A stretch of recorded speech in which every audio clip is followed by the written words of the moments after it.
Hello, I'm Cindy Moser, and we're going to talk about doing a beginning watercolor that's very simple but very pretty. And I want you to start by taking a sketching pencil or any pencil you have available, and we're going to sketch this out. Don't worry about getting it just like mine. I can't do two in a row that look just alike either. You're going to basically do a shape that's like this, except you're going to do yours much lighter. I'm doing mine dark enough that you can see it on here. But it's basically kind of flat at the bottom and kind of curved at the top. Think a lumpy loaf of bread. And then you're going to do petals out from that. Let's do two there, and let's do two there. And let's add another flat on the bottom, upside down U shape. And these are going to be beautiful cone flowers.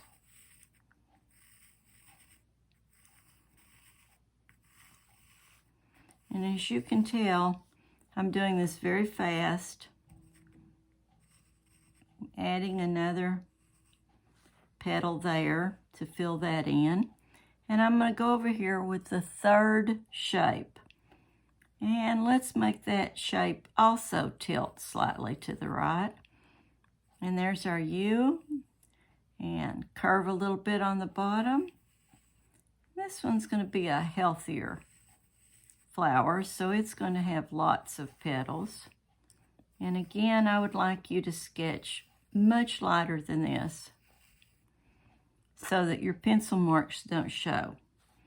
I'm going to have a stem going down through there, a stem going down through there, and a stem going there. By the way, stems will look more realistic if you do them slightly curved. All right, we now have 3 cone flowers sketched on a 140-pound cold press watercolor paper.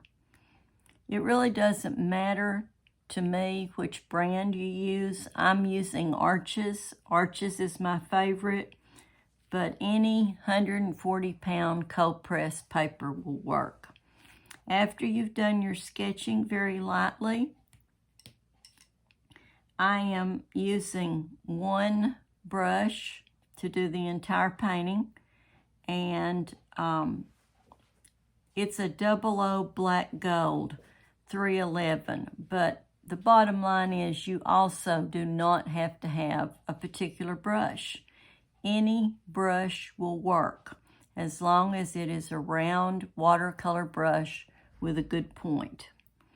Okay, we're also going to use only 3 colors to do this entire painting. So you will need Winsor & Newton yellow or any bright yellow, Daniel Smith quinacridone burnt orange, which I refer to as Quin burnt orange because it's hard to say, and sap green, and that's also by Daniel Smith. Now, you can use any green by any manufacturer, and you can use any burnt orange, and you can use any bright yellow. All right, we're going to start with the center shapes, and I'm starting by taking a brush that's wet, and I am just using that to wet my paint so that it activates. And here's my paint in the tray, and yes, it looks that messy all the time. And then I'm going to pick up some of that Quin burnt orange, and I'm going to put it in kind of a U shape. Or no, let's make that more of an L shape. I'm going to rinse out my brush. I'm going to blot my brush. And I'm going to come in and tickle the edges of this. if I leave white space, then I'm very, very happy. White space gives it more interest, makes it look more realistic. So let's watch that again. We're going to take an L shape of Quin burnt orange, then we're going to rinse our brush out. We're going to blot it on our paper towel, and then we're just going to tickle the edges of that out.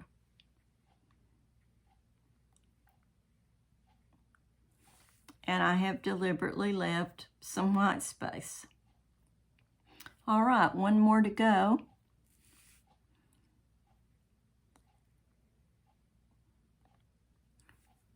There's our L shape.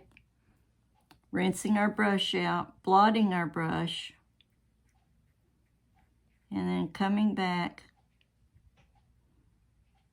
and filling in that shape. All right, let's start now with Winsor yellow or any bright yellow, and we're going to put in flowers. Don't make this complicated. This is fast and easy, and you don't even have to stay in the lines.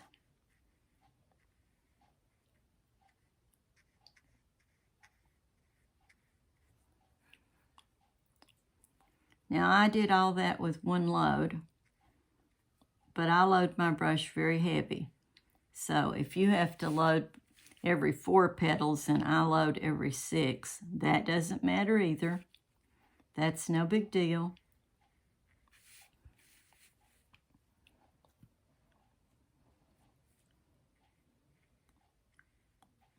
Also, one of the things about not loading every single time for every single petal, we don't want these petals to all be the same color. They would vary with the sunlight. They would vary with insect use. They would vary just because nature varies things. Okay, I have some petals that are darker and some petals that are light and some petals that hopefully have some white left in them. All right, let's do the stem now. We're going to clean out our brush. We're going to blot it. We're going to go in some sap green. And if you want to test your color, get a scrap piece of paper and you can test and see what color of green that is. It may be too dark for your taste. It may not. We're going to do a line here, trying to follow my pencil line.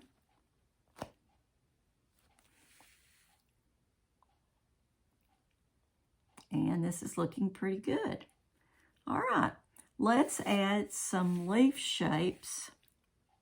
And again, we don't have to be real picky with those. And they can certainly have some white areas in them because that kind of lends interest. See if I can work upside down. And there we go. There's another one. I'm going to put a little bit more water on my brush, pick up a little bit more green.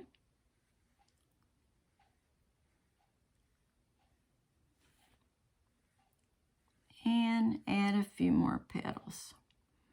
Let's give this one a fairly healthy one.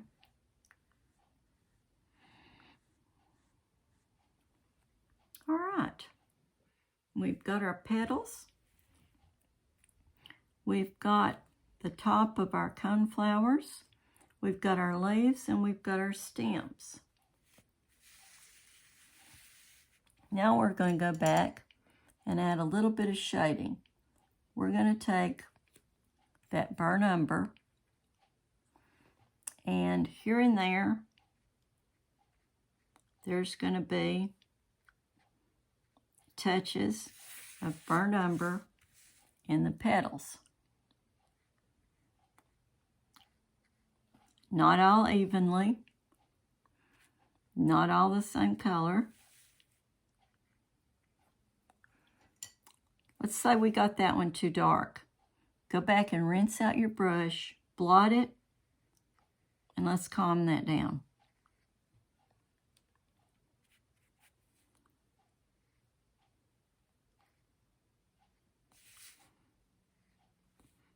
I don't want these all the same. They don't all have to have some burnt orange in them. Some have a lot, some don't have any, and that just lends to looking more like a realistic petal. All right. Now that we've got that done, the only other thing that you will need is a pen. I have a Zig pen, and it's a size 08. It really doesn't matter what kind of black ink pen you have, as long as it says on it waterproof. And mine says waterproof right there. So we're going to take that pen, and let's start with what's the driest on here. So we're going to do the top of our coneflowers. I am not trying to be careful about the shape. I am not trying to follow the lines exactly.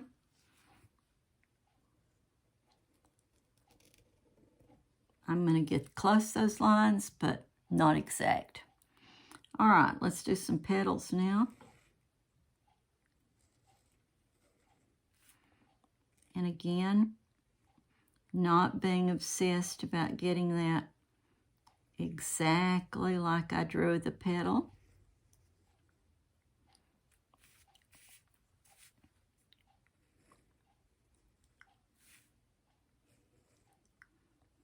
I would like you to connect each and every petal to that center. So bring that ink up to the center when you do these.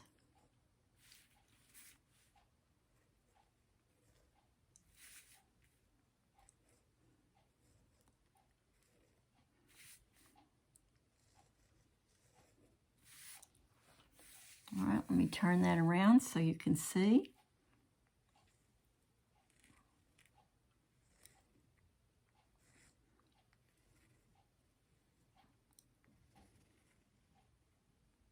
This is a pretty loose effect of watercolor. So the faster that you can do this, probably the looser you'll be. If you get real scared and you're doing it very, very carefully, you're not going to get this pretty whimsical effect.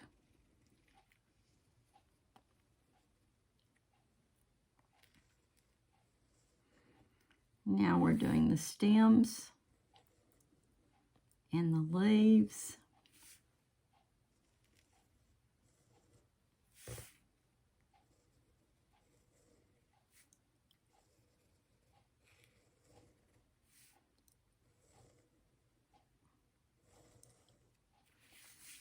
All right, that's looking pretty good.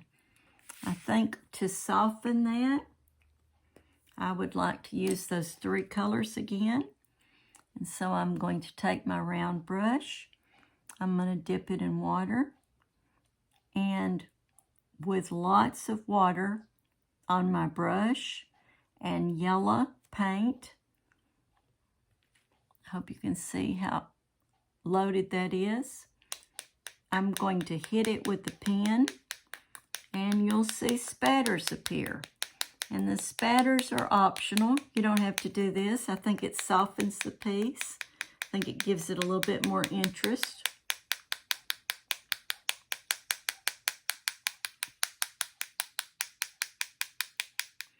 All right, let's rinse the brush out now.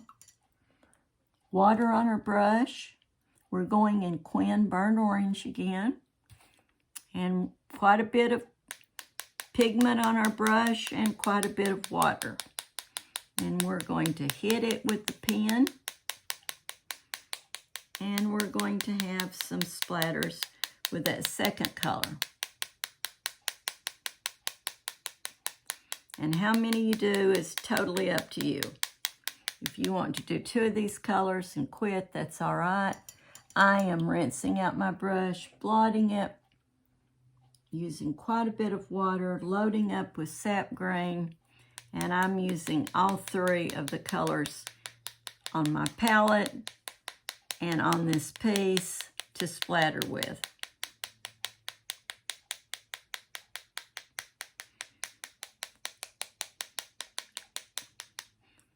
Okay, I'm very happy with that. Thank you for listening. My name is Cindy Moser, and I appreciate you being part of this watercolor.